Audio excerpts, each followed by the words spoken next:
Welcome to Victory Media News. బులెటిన్ల ముందుగా headlines చూద్దాం. సింగపూర్ పర్యటనకు వెళ్లిన ప్రధాని నరేంద్ర మోడీ. ఇరు దేశాల మధ్య పలు అంశాలు, అభివృద్ధిపై సుదీర్ఘ చర్చలు. మహారాష్ట్ర ఎన్నికల ప్రచారం, రాహుల్ బిజీ. మోడీ ప్రభుత్వాన్ని ఇంటికి పంపాలని పిలుపు. సరికొత్త ఆవిష్కరణలే ప్రపంచాన్ని మార్చేస్తాయి. తెలంగాణ ఐటీ సదస్సులో సీఎం రేవంత్ రెడ్డి. ఏపీ టీడీపీలో సస్పెన్షన్ల కలకలం. మహిళా లైంగిక వేధింపుల కేసులో సత్యవేడు ఎమ్మెల్యేపై పార్టీ అధిష్టానం వేటు. ఇక డీటెయిల్స్ చూస్తే ప్రధానమంత్రి నరేంద్ర మోడీ 2 రోజులు సింగపూర్ పర్యటనలో ఉన్నారు. సింగపూర్ చేరుకున్న ఆయనకు అఖండ స్వాగతం లభించగా గురువారం సింగపూర్ పార్లమెంట్లో కూడా ఘన స్వాగతం లభించింది. అంతకుముందు ప్రధాని మోదీ బ్రునైలో పర్యటించారు. అలాగే ఇక ఈ 2 రోజు సింగపూర్ ప్రధాని లారెన్స్ వాంగ్ తోటి కలిసి ప్రధాని మోదీ ప్రతినిధుల స్థాయి చర్చలు జరిపారు. ఈ సందర్భంగా విదేశాంగ మంత్రి జైశంకర్, జాతీయ భద్రతా సలహాదారు అజిత్ దోవల్, ఇతర ఉన్నతాధికారులు కూడా పాల్గొన్నారు. ఆ తర్వాత సింగపూర్ పార్లమెంటుకు చేరుకున్న ప్రధాని మోదీ అక్కడ సింగపూర్ ప్రధాని లారెన్స్ వాంగ్, ఇతర ప్రతినిధులతో సమావేశమయ్యారు. ఈ సమయంలోనే సెమీ కండక్టర్లకు సంబంధించినటువంటి ప్రధాన ఒప్పందంతో సహా 2 దేశాల మధ్య అనేక ముఖ్యమైనటువంటి ఒప్పందాలు జరిగాయి. Digital technology, health education, skill development రంగాల్లో భారత్, సింగపూర్ మధ్య ఒప్పందాలు కూడా కుదిరాయి. ఈ సందర్భంగా ప్రధాని నరేంద్ర మోదీ మాట్లాడుతూ లారెన్స్ వాంగ్ నాయకత్వంలో సింగపూర్ మరింత వేగంగా పురోగమిస్తుందని కొనియాడారు. प्रधानमंत्री नरेंद्र मोदी ने अब से थोड़ी ही देर पहले सिंगापुर के पूर्व प्रधानमंत्री गो चोक टोंग से मुलाकात की और इस मुलाकात में प्रधानमंत्री के साथ विदेश मंत्री डॉक्टर एस जयशंकर, भारत के एनएसए अजीत डोवाल, प्रधानमंत्री नरेंद्र मोदी अपने प्रतिनिधिमंडल के साथ प्रधानमंत्री गो चोक टोंग से मुलाकात की।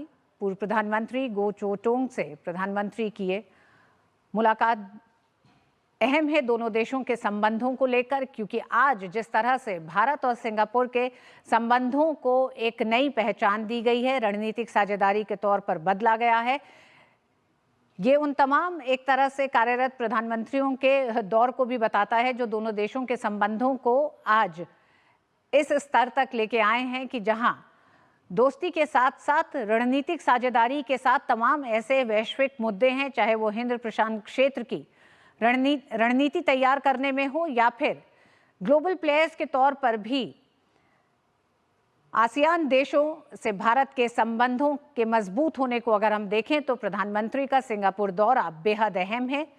इन मुलाकातों के अपने मायने हैं।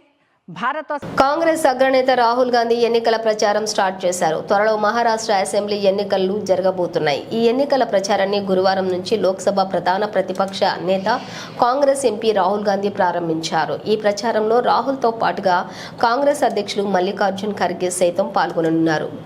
కడేగావోలో నిర్వహించినటువంటి బహిరంగ సభలో పాల్గొననున్న రాహుల్ మాట్లాడుతూ కార్పొరేట్ శక్తులకు ప్రభుత్వ ఆస్తులను దారాదత్తం చేస్తున్నటువంటి మోడీ ప్రభుత్వానికి తగిన బుద్ధి చెప్పాలన్నారు. ప్రజలంతా సుపరిపాలన దిశగా అడుగులు వేయాలని కోరారు. ఈ సందర్భంగా వచ్చే ఎన్నికల్లో కాంగ్రెస్ అభ్యర్థులను గెలిపించాలని అభ్యర్థించారు. आप सबका यहाँ बहुत बहुत स्वागत, नमस्कार।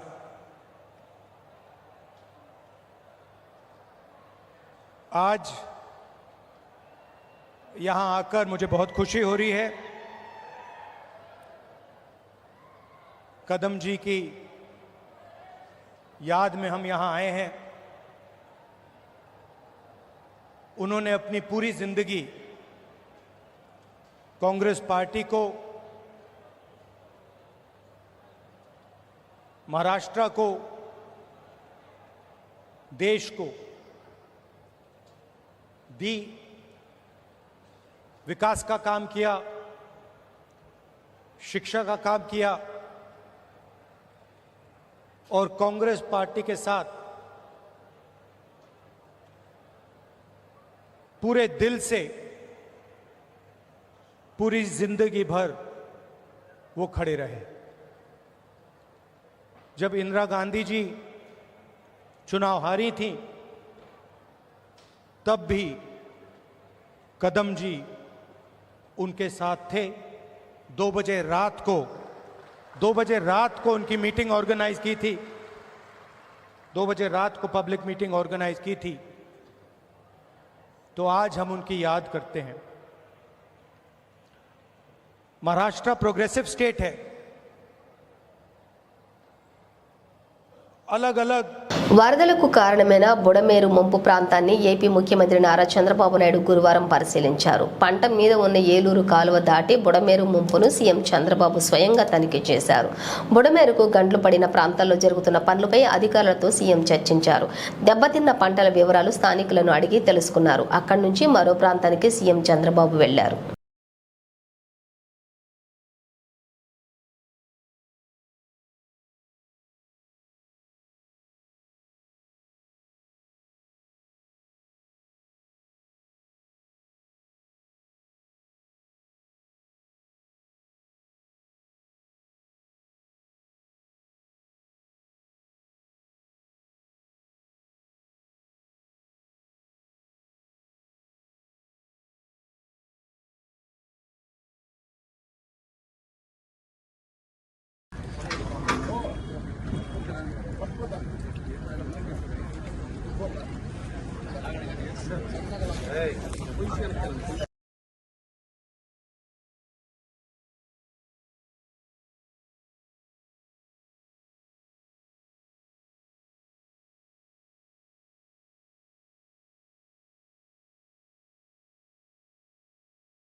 సరికొత్త ఆవిష్కరణలు ప్రపంచాన్ని మార్చాయని తెలంగాణ సీఎం రేవంత్ రెడ్డి అన్నారు. హైదరాబాద్లోని రాష్ట్ర ఐటీ శాఖ ఆధ్వర్యంలో నిర్వహించిన గ్లోబల్ ఏఐ సదస్సుకు సీఎం ముఖ్య అతిథిగా హాజరయ్యారు. హైదరాబాద్లోని జీపీయూ ఆధారిత ఏఐ క్లౌడ్ ఏర్పాటులో భాగస్వామ్యంలో సదస్సులో చర్చించారు. ఈ సందర్భంగా సీఎం రేవంత్ రెడ్డి మాట్లాడుతూ కొత్త ఆవిష్కరణలు ప్రజల జీవితాల్లో మార్పులు తెస్తాయని, అవి ఆశలతో పాటు భయాన్ని తీసుకువస్తాయన్నారు. విప్లవాత్మక మార్పులకు హైదరాబాద్ మాదిరిగా ఏ నగరం సిద్ధం లేదని, ఏఐ ద్వారా భవిష్యత్తుకు బలమైన పునాది వేశామన్నారు. థ్యాంక్ యూ శ్రీధర్ బాబు గారు and Jayesh Ranjan. Today is teachers day. ఇక్కడ చాలామంది టీచర్లు ఉన్నారని నేను భావిస్తున్నా. టీచర్స్ డే శుభాకాంక్షలు.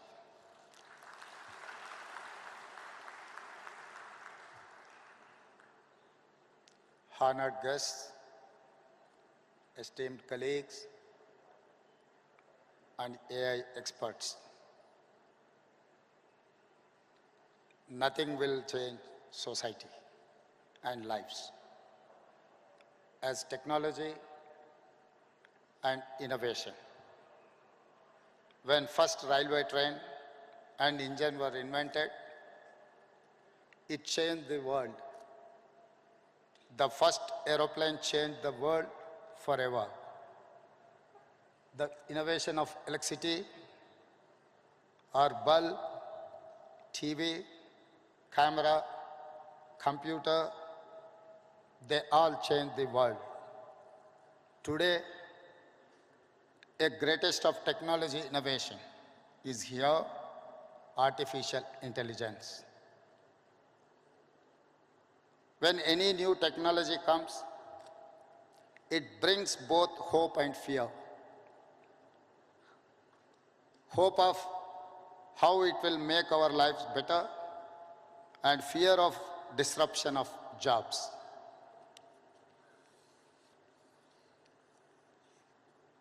If we think of India's future, no city is as perfectly ready for a revolution as Hyderabad. In our city, we not only embrace future, but we also create it. Our commitment to artificial intelligence is not now. We have already taken big steps for AI We want to lay a strong TDP మహిళా కార్యకర్తలతో అసభ్యంగా ప్రవర్తించిన Satyavedu MLA కోనేటి ఆదిమూలంను high command party నుంచి suspend చేసింది. ఈ మేరకు TDP high command ప్రకటన విడుదల చేసింది. గురువారం వివిధ మాధ్యమాలలో కోనేటి ఆదిమూలం సత్యవేడు నియోజకవర్గం ఎమ్మెల్యే ఒక మహిళను లైంగికంగా వేధించారని వస్తున్నటువంటి ఆరోపణలను తెలుగుదేశం పార్టీ తీవ్రంగా పరిగణిస్తూ పార్టీ నుంచి సస్పెండ్ చేయడం జరిగింది అని టీడీపీ ప్రధాన కార్యాలయం నుంచి ప్రకటన విడుదలయ్యింది. కాగా సస్పెన్షన్ తర్వాత వివరణ తీసుకోవాలని హైకమాండ్ నిర్ణయించింది. ఆరోపణలు తీవ్రతరం దృష్ట్యా ముందు సస్పెండ్ చేసి తర్వాత వివరణ తీసుకోవాలని హైకమాండ్ నిర్ణయం తీసుకోవడం జరిగింది. జూలై 6వ తారీఖు రోజు నేను అక్కడికి వెళ్ళడం జరిగింది. అక్కడ ఎవరూ లేదు, ప్రశాంతంగా ఉండింది. ఎమ్మెల్యే గారు మాత్రమే రూమ్లో ఉన్నారు. నేను వెంటనే రూమ్లోకి వెళ్ళడం నా పైన బలాత్కారానికి పాల్పడిన తర్వాత నేను అతనికి లొంగిపోవడం జరిగిన తర్వాత ఈ విషయం ఎక్కడైనా బయట చెప్పావంటే నేను చంపేస్తాను, నీ కుటుంబాన్ని చంపేస్తాను అని చెప్పి బెదిరించడం జరిగింది. అందువల్ల నేను ఎవరికి చెప్పుకోకుండా నేను సైలెంట్గా ఉండిపోయాను. మళ్ళీ ఇంకొకసారి ఫోన్ చేసి నువ్వు కానీ రాలేదంటే నేను మళ్ళీ నీ కుటుంబాన్ని, నీ భర్తని చంపేస్తానని చెప్పి నన్ను బెదిరించడం ద్వారా నేను మళ్ళీ అక్కడికి భీమా స్పేర్ డేస్కి వెళ్ళడం జరిగింది. వెళ్ళిన తర్వాత నేను పూర్తిగా ఆయన్ని అవాయిడ్ చేస్తూ వచ్చాను. నేను అవాయిడ్ చేశానని తెలుసుకున్న అతను నాకు పదే సైకోలాగా దెయ్యాలు వేదాలు వల్లించినట్టు జగన్ రెడ్డి ముసలి కన్నీరు కార్చడానికి విజయవాడ నగరంలోని పట్టుమని కొన్ని నిమిషాలు ఓదార్పు కార్యక్రమం చేశారని టీడీపీ సీనియర్ నేత దేవినేని ఉమా పేర్కొన్నారు. టీడీపీ కార్యాలయంలో మీడియాతో మాట్లాడుతూ మాజీ సీఎం జగన్ పై తీవ్రస్థాయిలో ధ్వజమెత్తారు. పనిచేసే ప్రభుత్వం మీద విషం చెమ్మేందుకు కుట్రలు కుతంత్రాలతోటి నీచపు బుద్ధితో వచ్చాడని విమర్శించారు. గత 5 ఏళ్లలో అన్ని వ్యవస్థలను నాశనం చేశారని మండిపడ్డారు. బుడమేరు డైవర్షన్ల కాల్వ నుంచి 37,555 క్యూసెక్కుల వరద ప్రవాహాన్ని కృష్ణానదికి తరలించడానికి 464 కోట్లతో చంద్రబాబు టెండర్ పిలిపించారని, పనులు మొదలుపెట్టారని, దాదాపుగా 150 కోట్ల వరకు ఖర్చు పెట్టారని దేవినేని ఉమ వెల్లడించారు. కానీ 5 ఏళ్ల వైసీపీ పాలనలో పనులు నిలుపుదల చేసి ఇవాళ వరదలకు కారణమయ్యారు. ఈ దుర్మార్గానికి నువ్వు కారణం కాదా అంటూ నిలదీశారు. 3 సంవత్సరాలు 65-67 సంవత్సరాలు దాటి ఎన్ని లక్షల క్యూసిక్లు ఫ్లడ్ వచ్చినా కూడా నిర్మాణం చేసిన దగ్గర నుంచి తట్టుకొని ఈరోజు చంద్రబాబు నాయుడు గారి ప్రభుత్వం గత 5-6 రోజులుగా కూటమి ప్రభుత్వం అన్ని విధాలుగా కూడా వరద బాధితులకి సహాయాన్ని అందిస్తూ స్వయంగా చంద్రబాబు నాయుడు గారే కలెక్టరేట్లో బస్ చేసి యంత్రాంగాన్ని మొత్తం పరిగెత్తిస్తూ దగ్గర జేసీబీ మీదే 22 కిలోమీటర్లో ప్రయాణం చేసి బాధితులకు ధైర్యం చెప్తూ పిల్లలకి పాలు దగ్గర నుంచి భోజన సదుపాయాల దగ్గర నుంచి బుడమేరు బాధితులకి అన్ని విధాలుగా సాయం చేయటానికి అధికార యంత్రాంగం, ప్రజాప్రతినిధులు భారతరత్న సర్వేపల్లి రాధాకృష్ణన్ 136వ జయంతి సందర్భంగా గురువారం ఉదయం 3 ఉపాధ్యాయులకు తెలుగు శక్తి ఆధ్వర్యంలో ఘనంగా సత్కరించారు. 95 సంవత్సరాల వయసులో కూడా విద్యాబోధన చేస్తున్న ప్రొఫెసర్ శాంతమ్మ, నారీ శక్తి అవార్డు గ్రహీత ప్రొఫెసర్ సేతుపతి ప్రసన్న, శ్రీ జాతీయ ఉత్తమ ఉపాధ్యాయ అవార్డు గ్రహీత పిల్ల నిర్మలను ఘనంగా సత్కరించారు. హోటల్ అంబికాస్ సీ గ్రీన్లోని సబ్మెరీనా హాల్లో ఈ సత్కార కార్యక్రమం కొనసాగింది. ఈ సందర్భంగా తెలుగు శక్తి అధ్యక్షులు బివి రామ్ మాట్లాడుతూ ప్రపంచంలో ఎన్ని విద్యలు ఉన్నప్పటికీ గురువు లేనిదే ఏ విద్య కూడా పరిపూర్ణం కాదన్నారు. ఈ నేపథ్యంలోనే వేలాది మందిని ఉత్తమ పౌరులుగా తీర్చిదిద్ది లక్షలాది మందిని ప్రభావితం చేస్తున్న శాంతమ్మతో పాటు 3 తెలుగు శక్తి ఘనంగా సత్కరించి గౌరవించిందన్నారు. ఈ నేపథ్యంలోనే ప్రొఫెసర్ శాంతమ్మకు భారత ప్రభుత్వం దేశ అత్యున్నత పురస్కారాలలో ఒకటైన పద్మశ్రీ లేదా పద్మభూషణ్ ప్రదానం చేయాలని విజ్ఞప్తి చేశారు. గురు బ్రహ్మ, గురు విష్ణు, గురు మహేశ్వర, గురు సాక్షాత్ పరబ్రహ్మ తస్మే శ్రీ గురువే నమః. ఈరోజు గురువుల్ని గత ప్రభుత్వం పూర్తిగా అవమానించింది, మద్యం దుకాణాలు పెట్టింది. కానీ ఈరోజు గురువుల్ని అంత ఉన్నత స్థాయిలో గురువులు తీసుకొచ్చే గత ప్రభుత్వం చేసిన అవమానాన్ని ఈ ప్రభుత్వం డెఫినెట్గా అలాంటి అవమానం చేయదు. ఏదైతే శాంతం గారు ఉన్నారో మేము ఒకటే కోరుతున్నాం, కూటమి ప్రభుత్వాన్ని, అటు జనసేన కానీ టీడీపీ కానీ బీజేపీ కానీ డెఫినెట్గా ఆమెకి పద్మశ్రీ కానీ పద్మవిభూషణ్ ఇవ్వాలని చెప్పి కోరుతున్నాం. అలాంటి ఇచ్చినట్టు నిజంగా తెలుగు జాతి గర్వం. తెలుగు జాతి వేళ నిజంగా ఆమె ఏమీ పదవుల కోసం కోరుకుంటలేదు. కేవలం కర్మ సిద్ధాంతం నమ్మి భగవంతుడు నా చేత ఇలాంటి కార్యక్రమాలు చేస్తున్నా అని చెప్పి ఆమె శాంతం గారు కోరుకున్నారు తప్ప సన్మానాలు సత్కారాలు పదవుల కోసం ఆమె తాపత్రపడలేదు. కానీ గౌరవించడంగా ప్రభుత్వంగా ఇది మనం బాధ్యత అని చెప్పి చంద్రబాబు కోరుకుంటున్నాను. అందువల్ల అలాంటి వ్యక్తుల్ని మనం బతికించాలి. అంటే వాళ్ళ ప్రభుత్వ ఆస్తులు, ఇలాంటి ఆస్తులు కాపాడాల్సిన బాధ్యత ప్రభుత్వం అమలు చేస్తున్నాను. అలాగే చంద్రబాబు గారు రేపు ఆయనకు వచ్చేలాగా పద్మశ్రీ పదవి కృషి చేయాలని కోరుతున్నాను. ఈ రాష్ట్రాన్ని నిలబెడదాం, తెలుగు జాతి గౌరవాన్ని మరీ శాంతం రూపంలో నిలబెట్టి ఆంధ్రప్రదేశ్ ప్రతిష్ట మరో మెట్టిక్కిద్దామని కోరుతున్నాను. జై హింద్. శాంతమ్మ గారి గురించి మనం చాలా మంది పేపర్లో చదువుంటారు. అయితే మేము చిన్నప్పటి నుంచి వాళ్ళ దగ్గర పెరిగిన వాళ్ళం. ముఖ్యంగా చిలుకూరు సుబ్రహ్మణ్య శాస్త్రి గారు మా నాన్నగారు గురువు గారు లాంటి వాడు. మా నాన్నగారు చదువుకున్నప్పుడు ఆయనతో పాటు రూమ్లో ఉన్నారు. ఆంధ్ర యూనివర్సిటీలో లా కాలేజ్లో నాన్నగారు చదువుతున్నప్పుడు ఆయన రూమ్లో ఉండేవాడు.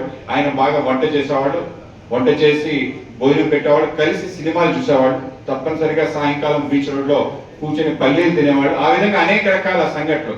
ఆ విధంగా శాంతమ్మ గారు నాకు చిన్నప్పటి నుంచి తెలుసు. చిన్నప్పటి నుంచి ఆవిడ సంబంధించి అనేక విషయాలు, మన ఎవరికి తెలియని విషయాలు ఏంటంటే మొత్తం అటు సుబ్రహ్మణ్య శాస్త్రి గారి కుటుంబం, అలాగే శాంతమ్మ గారి కుటుంబం. విద్యార్థుల నైపుణ్యాలు పెంపొందించేలా తర్ఫీదు ఇవ్వాలని ప్రత్యేక శ్రద్ధ వహిస్తూ వారికి బంగారు భవిష్యత్తును అందించాలని జిల్లా కలెక్టర్ ఎంఎన్ హరేంద్ర ప్రసాద్ పేర్కొన్నారు. ప్రస్తుతం అమలు చేస్తున్న కరిక్యులంను మరింత పటిష్టంగా అమలు చేయాలని, వారిలో సాఫ్ట్ స్కిల్స్ పెరిగేలా కృషి చేయాలని విద్యాశాఖ అధికారులకు ఉపాధ్యాయులకు సూచించారు. భీమిలి పరిధిలోని చిట్టివలస జడ్పీ ఉన్నత పాఠశాలను సందర్శించిన కలెక్టర్ అక్కడి పరిస్థితులను గమనించారు. మధ్యాహ్న భోజనం పథకం, సిబిఎస్ఈ విధానం అమలు, అక్కడికి కల్పిస్తున్నటువంటి సౌకర్యాలను పరిశీలించారు. ఈ క్రమంలో 10-6వ తరగతి విద్యార్థులతో కాసేపు ముచ్చటించారు. ఇక ఈ వివిధ సబ్జెక్టులను బోధించి దానిపై విద్యార్థులను విభిన్న కోణాల్లో ప్రశ్నించారు.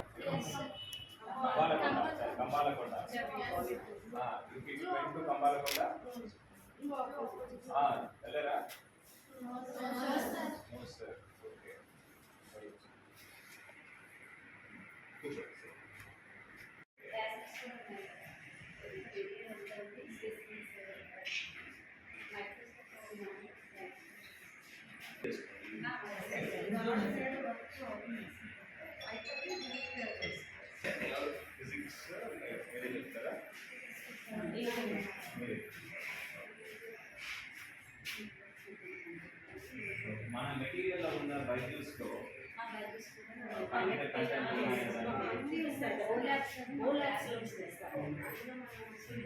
పర్పెండిక్యులర్గా ఎలా వస్తే లాంగిట్యూడ్లో మనము జిఎంపి కదా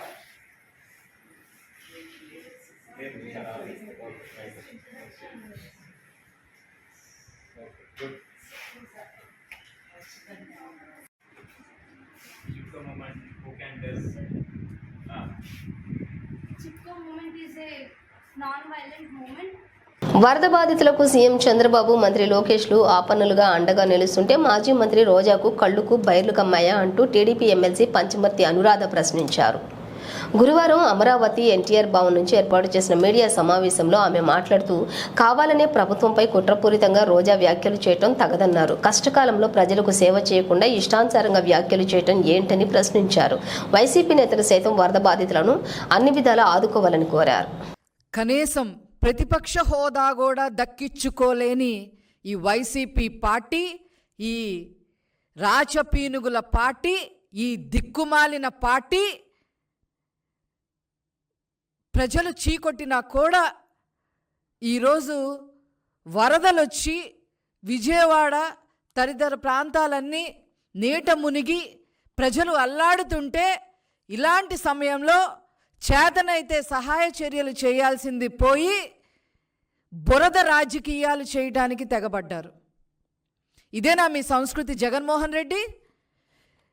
మీరు సబ్జెక్ట్ తెలియకుండా, ఎందుకు మునిగిపోయిందో కూడా తెలియకుండా, చంద్రబాబు గారు ఎందుకు మునిగిపోయిందో పదే పదే ప్రెస్ మీట్లు పెట్టి చెబుతున్నా దాన్ని కూడా ఆలకించకుండా మీ దారి మీరు ఏదో ఒకటి మాట్లాడేసి ఎప్పుడెప్పుడు లండన్ ఫ్లైట్ ఎక్కేద్దామా అనే ఆలోచనతో ఉంటే అది ప్రజలు గమనించుకోవట్లేదా అని చెప్పి ఈ సందర్భంగా నేను అడగదలుచుకున్నా. మీతో పాటు మీ కలుపు మొక్కలు, ముఖ్యంగా రోజా, సిగ్గు ఎగ్గు లేకుండా ఆమె గురించి మాట్లాడాలంటేనే నాకే చాలా చీదర పడుతుంది. అయినా ప్రజాస్వామ్యంలో తప్పదు కాబట్టి, ప్రజలకి విషయాలన్నీ ఇంకా తెలియాలి కాబట్టి నేను ఈరోజు ఆవిడ ప్రస్తావన తీసుకొస్తా ఉన్నా.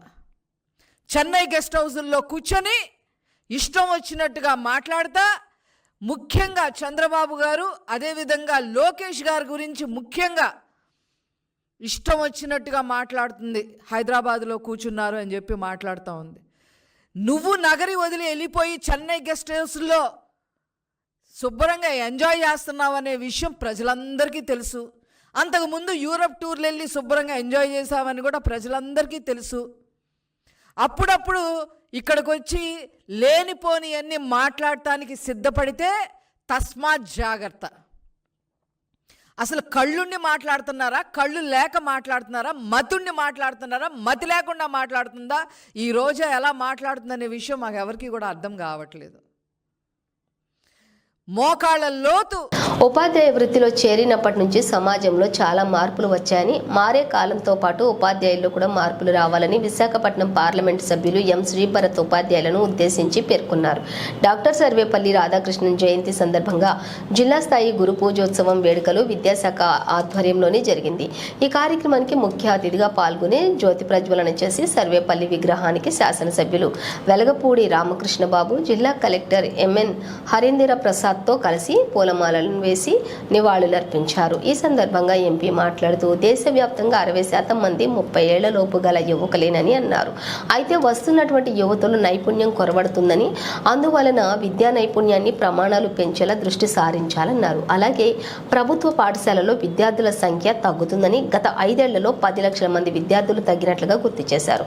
మంచి విద్యా బోధన ఉంటే విద్యార్థులు పెరుగుతారని, అలాగే మంచి ఉపాధ్యాయులు విద్యార్థులకు జీవితాంతం గుర్తుండిపోతారని తెలిపారు. ఉత్తమ ఉపాధ్యాయులుగా పురస్కారాలు అందుకుంటున్నటువంటి 82 మంది మిగిలిన టీచర్లకు స్ఫూర్తి కావాలని పిలుపునిచ్చారు.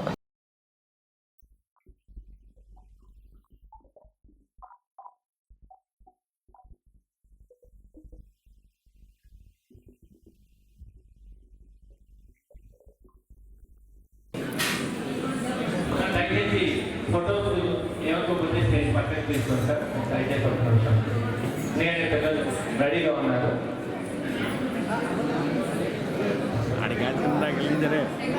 పిల్లలు ఒకసారి ఎంకరేజ్ చేద్దామంటే చిన్న పిల్లలు వాళ్ళు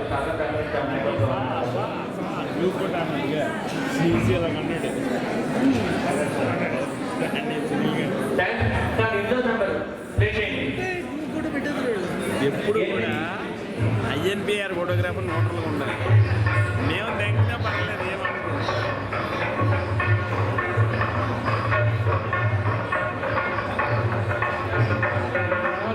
బ్యాక్ జరగాలి.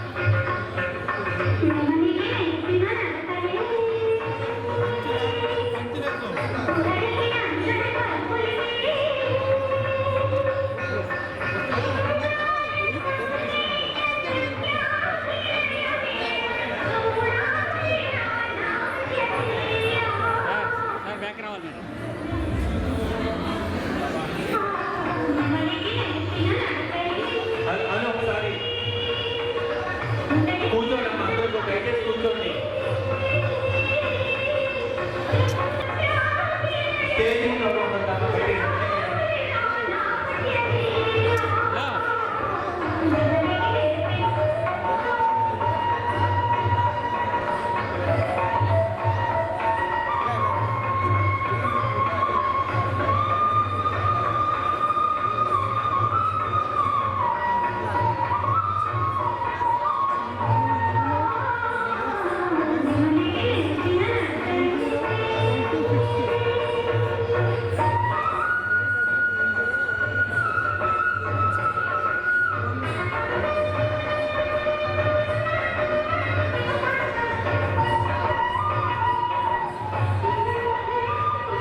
వరద బాధితులను వైసీపీ నాయకులు కనీసం ఆదుకోకుండా కావాలనే సీఎం చంద్రబాబుపై లేనిపోని ఆరోపణలు చేస్తున్నారని తెలుగు శక్తి అధ్యక్షులు బివి రామ్ అన్నారు. ప్రతిపక్ష నేతలు వాస్తవాలను గమనించి బాధితులను ఆదుకోవాలని, జగన్ దమ్ముంటే 100 కోట్లు ఇవ్వాలని డిమాండ్ చేశారు. దీనిపై మరిన్ని విశేషాలను మా Victory Media Visakha bureau chief Durga Prasad Telugu Shakti BV రామ్తో ఫేస్ టు ఫేస్ ఇప్పుడు చూద్దాం. ఇటీవలే ఏపీలో భారీగా కురిసిన వరదల వల్ల విజయవాడ ప్రాంతం అంతగా అతలకుతలం అయింది. అయితే వర్షాలు స్టార్ట్ అయిన దగ్గర నుంచి కూడా ప్రజల సౌకర్యార్థం లేదా ప్రజల సురక్షిత ప్రాంతాన్ని తరలించేందుకు ముఖ్యమంత్రి నారా చంద్రబాబు నాయుడు తీవ్ర కసరత్తు చేస్తున్నారు. అధికారులు కూడా పరుగులెత్తిన పరిస్థితి కనిపిస్తుంది. అర్ధరాత్రి అయినా కూడా ప్రజల క్షేమం కోసం ఆయన తీవ్రంగా కృషి చేసిన పరిస్థితుల్లో మరోవైపు ప్రతిపక్షం అయితే దీన్ని రాజకీయం చేస్తుంది. దీనిపై మనతో మాట్లాడేందుకు తెలుగు శక్తి నాయకుడు బివి రామ్ అంతా పాటు ఉన్నారు. సార్ రామ్ గారు చెప్పండి, ఎట్లయితే ఈ తీవ్ర వరదల వల్ల చాలా అతకాతుల పరిస్థితి కల్పిస్తుంది విజయవాడ మొత్తం కూడా. అయితే ప్రతిపక్ష నాయకులు దీన్ని రాజకీయం చేస్తున్నారు. చంద్రబాబు గారికి సంబంధించి కానీ లేకపోతే పవన్ కళ్యాణ్ దీన్ని పాల్గొనట్లేదు. దీన్ని ఏ విధంగా చూస్తారు? సార్ నిజంగా ప్రతిపక్ష హోదా లేని ప్రతిపక్ష నాయకుడు అని చెప్పుకునే జగన్మోహన్ రెడ్డికి సమరాజకీయాలు చేస్తున్నారు. డెఫినెట్గా మనం చూసాం. ఆయన ముఖ్యమంత్రిగా ఉన్నప్పుడు ఎక్కడికైనా వెళ్ళాలంటే పరదాలు కట్టుకొని చెట్లు నరుక్కొని అంత దౌర్భాగ్య స్థితిలో ఉన్న వ్యక్తి వేళ చంద్రబాబు నాయుడు గారు ప్రతి ఇంటి పెద్ద కొడుకు మాదిరిగా రాత్రనగా పగలనగా కష్టపడుతూ ప్రజలను కాపాడాలని సంకల్పం చేస్తున్నారు. ఈవేళ ఆయన నిద్రపోవడం కూడా మానేసి 24 అవర్స్ ఇదే దృష్టితో పనిచేస్తున్నారు. నిజంగా ప్రతిపక్ష హోదా లేని జగన్ మాట్లాడి చాలా విడ్డూరంగా ఉంది. ఈరోజు నా తెలుగు జాతి నా ప్రజలు కష్టసుఖాలు ఉన్నారని చెప్పి రాత్రి 11:30 తెల్లారగంట 4 గంటలకైనా వెళ్ళి ప్రజల్ని పరిశీలించి వాళ్ళ కష్టసుఖాలు పాలు పంచుకొని వీళ్ళకి తిండి చేరాలి అని చెప్పి ఇంత సంకల్పంతో వ్యక్తిని వేళ నిజంగా వైసీపీ నాయకులు చాలా తప్పుడు అర్పణ చేయడం చాలా బాధిస్తుంది. అంటే పదవి కోసం ఎంత సమరాజకీయాలు చేస్తారని చెప్పిన ఉదాహరణే వైఎస్ఆర్సీపీ పార్టీ. ఇప్పుడే చెప్తున్నాను, చంద్రబాబు మనం చూసాం హుద్దూద్ తుఫాన్ అప్పుడు. ఈవేళ హుద్దూద్ తుఫాన్ కంట విజయవాడలో జరిగిన అది చాలా అతి భయంకరమైన ముప్పిది. హుద్దూద్ తుఫాన్ చెట్లు మాత్రం పడితే క్లియర్ చేశారు. ఇది వాటర్ వచ్చేసింది. ఈ డిజాస్టర్ మేనేజ్మెంట్లో చంద్రబాబు గారిని మించిన నేత ఈ దేశంలో లేరు. ఈవేళ ఆయన ఉంటున్నారు కాబట్టి ప్రజలకి ఆహారం కానీ నీరు కానీ అన్ని టైంకి చేరుతున్నాయి. అందువల్ల చంద్రబాబు నాయుడు గారు ప్రజల కోసం తన ప్రాణాన్ని ఇస్తారు తప్ప జగన్మోహన్ రెడ్డి గారు దాచుకుందాం, దండుకుందాం, దోచుకుందాం, పెంచుకుందాం, పోకలాడదాం ఇలాంటివి తెలియవు. ఆయన ఎంతసేపు నా తెలుగు జాతి బాగుండాలి, నా జాతి కోసం, నా తెలుగు ప్రజల కోసం నేను ఏమైనా చేస్తాను ముందుకు వస్తే తప్ప పదవులు ఆయన ముఖ్యం కాదు. పదవి ఉన్నా లేకపోయినా ఆయన ఎప్పుడూ ప్రతి ఇంటికి పెద్ద కొడుకుగానే ఉంటారు తప్ప పెద్ద కొడుకుగానే అన్ని పనులు చేస్తున్నాను. చంద్రబాబు నాయుడు గారు ఇంటిని డైవర్ట్ చేయడం కోసం వాటర్ డైవర్ట్ చేయడం జరిగింది. దానివల్ల బులెటిన్ ముగించే ముందు హెడ్లైన్స్ మరోసారి. సింగపూర్ పర్యటనకు వెళ్లిన ప్రధాని నరేంద్ర మోడీ, ఇరు దేశాల మధ్య పలు అంశాలు, అభివృద్ధిపై సుదీర్ఘ చర్చలు. మహారాష్ట్ర ఎన్నికల ప్రచారం, రాహుల్ బిజీ, మోడీ ప్రభుత్వాన్ని ఇంటికి పంపాలని పిలుపు. సరికొత్త ఆవిష్కరణలే ప్రపంచాన్ని మార్చేస్తాయి, తెలంగాణ ఐటీ సదస్సులో సీఎం రేవంత్ రెడ్డి. ఏపీ టీడీపీలో సస్పెన్షన్ల కలకలం, మహిళా లైంగిక వేధింపుల కేసులో సత్యవేడు ఎమ్మెల్యేపై పార్టీ అధిష్టానం వేటు. ఇవి బులెటిన్ డీటెయిల్స్. చూస్తూనే ఉండండి విక్టరీ మీడియా న్యూస్.